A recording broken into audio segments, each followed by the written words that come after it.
Hello friends, வணக்கம். நாம் இன்றைக்கி ஒரு டிஃப்ரெண்ட் டைப்பில் இருக்கிற ஷீட் மெட்டல் காம்பனண்ட்டை தான் பார்க்க போகிறோம். இது எப்படின்னா ஒரு ஹூக் டைப்பில் இருக்குங்க இந்த காம்பனண்ட்டு.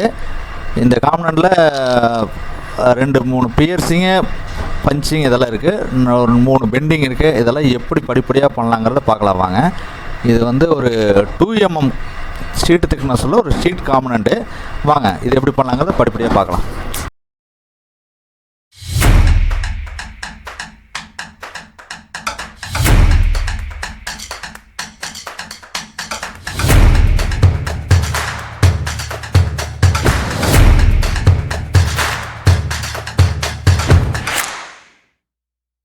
இந்த காம்பனண்ட்டுக்கு தேவையான ஷீட் வந்து 8x4 CR ஷீட்டு. இதை வந்து நம்ம பர்ச்சேஸ் பண்ணிக்கிறோம். 2mm 8x4 CR கோல்ட் ரால் காயில் 2mm ஷீட்டை வந்து இதை பர்ச்சேஸ் பண்ணிக்கிறோம். இதை பர்ச்சேஸ் பண்ணிவிட்டு நம்ம ஷேரிங் மிஷினில் கொடுத்து ஸ்டிப்பராக கட் பண்ணிக்கிறோம். ஸ்டிப்பராக கட் பண்ணால் இப்படி இருக்கும், ஓகேங்களா? இது வந்து நம்ம அந்த காம்பனண்ட்டுக்கு என்ன வித்து வேணுமோ அந்த வித்தை மெயின்டைன் பண்ணி 4 அடி 4 அடி வசத்தில் கட் பண்ணிக்கிட்டோம்னா நம்ம ஹேண்டில் பண்ணுறதுக்கு கொஞ்சம் சிம்பிளிஃபையாக இருக்கும். நம்மளுக்கு என்ன ஆகும்னா ஹேண்டில் பண்ணுறதுக்கு வெயிட் கம்மியாக இருக்கும், யூஸ் பண்ணிக்கலாம். 8 அடி வசத்தில் கட் பண்ணால் நம்மளுக்கு ஒர்க் பண்ணுற கஷ்டமாக இருக்கும். அதனால் 4 அடி வசத்தில் ஸ்டிப்பராக கட் பண்ணி எடுத்துக்கிறோம். இது குவான்டிட்டி கொஞ்சம் ஜாஸ்திங்கிறதால 2 டன் கிட்ட வரும், அதனால் இந்த அளவுக்கு இருக்குது. நாம் கட் பண்ணிட்டு வந்த அந்த ஸ்டிப்பரை வந்து துண்டு போடுறோம். ஐ மீன் ஒரு 20mm ஸ்டிப்பாக நம்ம இங்கே கட்டிங் பண்ணுறோம். கட்டிங் டூலில் கொடுத்து ஆக்சுவலாக ஷேரிங் மிஷினோட சேம் செட்டப்பு ஒரு சின்ன ஷேரிங் மிஷினாட்ட நம்ம பவர் ப்ரெஸ்ஸில் செட் பண்ணியிருக்கோம். இதில் வந்து அந்த வித்து கரெக்டாக இருக்கிற மாதிரி இதில் செட் பண்ணி துண்டு போடுறோம். ஏன்னா இது இப்படி கட் பண்ணுறதால நம்மளுக்கு குவான்டிட்டி அதிகமாக வரும், வேஸ்டேஜ் ரொம்ப கம்மியாக வரும். அதுக்காக இந்த கான்செப்டில் பண்ணுறோம். அந்த ஸ்டிப்பர் ஸ்லைஸ் போட்டதுக்கப்புறம் பார்த்தீங்கன்னா இந்த மாதிரி இருக்கும். வித்து வந்து கரெக்டாக 20mm மெயின்டைன் பண்ணி ஸ்லைஸ் போடுறோம். எதுக்காகனா காம்பனண்டோட சைஸே 20. நம்ம அந்த கட்டிங் டூல் ஷேரிங் ஷேப்பில் ஒரு கட்டிங் டூல் நம்ம மேக் பண்ணி வச்சுருக்கிறதால அதில் வந்து O5 வேரியேஷனுக்குள்ளே நம்ம டாலரன்ஸ்குள்ளே நம்ம கொண்டு வந்துடலாம். அந்தளவுக்கு துல்லியமாக வரும். மேக்ஸிமம் O5 O8 இந்த மாதிரி வேரியேஷனுக்குள்ளே வந்துடும். இந்த மாதிரி ஸ்டிப் பண்ணிக்கிறோம். அடுத்தது இதில் பியர்சிங் அடிக்கணும். அதை என்ன பண்ணலாங்கிறத அடுத்த இதில் பார்க்கலாம் வாங்க. இது தாங்க பியர்சிங் ஆப்ரேஷன். இது ஆக்சுவலாக வந்து இந்த டோட்டல் லென்த்தை கட் பண்ணுறோம், கார்னர் ரேடியஸு, தென் 2 பஞ்சு 2 ஸ்கொயர் பஞ்சு, இது எல்லாமே சேர்ந்து வர மாதிரி. இது ஆக்சுவலாக வந்து பவர் ப்ரெஸ்ஸில் அடிக்கணும். நம்மளுக்கு பவர் ப்ரெஸ் ஒர்க் லோடு ஜாஸ்தியாக இருக்கிறதால ஹைட்ராலிக் ப்ரெஸ் போனோம்.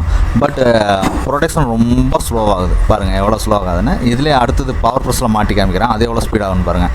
இது எவ்வளோ ஸ்லோவாக இறங்கிடுதுங்க. ப்ரொடக்ஷன் ரொம்ப லேட் ஆகும். அடுத்தது உங்களுக்கு பவர் ப்ரெஸ்ஸில் பாருங்கள் எவ்வளோ ஸ்பீடாக இறங்குன்னு. இது ஆக்சுவலாக பவர் ப்ரெஸ்ஸில் எவ்வளோ ப்ரொடக்ஷன் ஸ்பீடாகுது பாருங்கள்.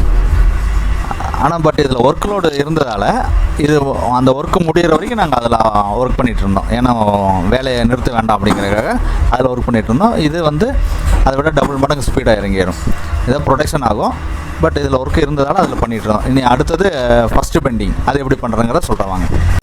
பியர்சிங் அடித்ததுக்கப்புறம் இப்படி தாங்க இருக்கும். இந்த 4 கார்னரு 2 பஞ்சு ஸ்கொயர் பஞ்சு 2 ரவுண்டு பஞ்சு பார்த்துக்குங்க. எல்லா கட்டிங் எஜ்ஜும் ஒன் சைடு வர மாதிரி வந்துடும். ஆனால் அதுக்காக தான் இந்த ஃபஸ்ட்டு அந்த 4 அடி வசத்தில் இருக்கிற ஸ்டிப்பர் கட் பண்ணும்போது ஸ்லைஸ் போடும்போதே திருப்பி அடிக்க காரணம். அப்போ தான் வந்து 4 சைடு பர்ரும் ஒரே சைடு வந்துடும். தெரியுதுங்களா?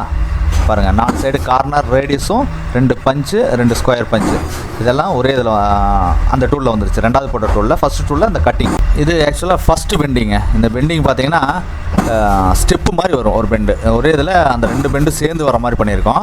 ஏன்னா அது ப்ரொடெக்ஷன் தானே, நிறையா ஸ்லோவாக அடிச்சுட்டு இருக்க முடியாது. அதனால் 2 பெண்டு ஒட்டுக்க வர மாதிரி அடிக்கலாம். இது ஆக்சுவலாக ப்ராக்ரஸிவ் டூல் போட்டால் எல்லாம் ஒரே இதில் கொண்டு வரலாம். பட் அது பெரிய இன்வெஸ்ட்மெண்ட். அந்தளவுக்கு இது மாஸ் வேல்யூவும் இருக்காது. இயர்லியே 30,000 என்னமோ தான் வருது. அப்படிங்கும்போது நம்ம அந்தளவுக்கு இதில் இன்வெஸ்ட்மெண்ட் பண்ணும்போது இது அடித்ததுக்கப்புறம் இந்த பெண்டிங் காட்டுறோம் பாருங்கள் எப்படி அடிச்சிருக்கேன்னு. ஒரு ஸ்டெப்பு மாதிரி அடிச்சிருப்போம் பாருங்கள். அந்த ஃபஸ்ட்டு பெண்டிங் அடித்ததுக்கப்புறம் எப்படி இருக்குன்னு பாருங்கள். இந்த 2 பாக்ஸுக்கு நடுவில் ஒரு பெண்டு, ஒரு ஸ்டெப்பு மாதிரி தெரியுதுங்களா? ரேடியஸோட அந்த பெண்டிங் அடிச்சிருக்கிறோம். அது இப்படி இருக்கும் அந்த பெண்டிங் அடிச்சது. இந்த ஃபஸ்ட்டு பெண்டிங்கு. இதுக்கப்புறம் ஒரே பெண்டிங்கில் அந்த ஃபுல் ப்ரொஃபைல் வந்துடும் நம்மளுக்கு.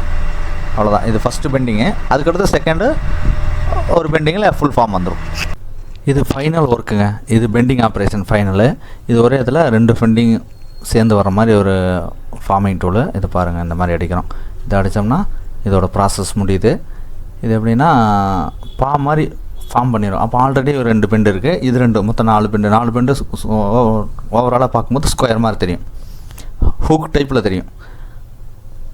இந்த பெண்டிங் அடித்தா ஒர்க்கு முடிஞ்சது. இது ஹைட்ராலிக் பவர் ப்ரெஸ் அடிக்கிறோம். ஹைட்ராலிக் ப்ரெஸ்ஸில் ஃபார்மிங் பண்ணி எடுத்துக்கிறோம்.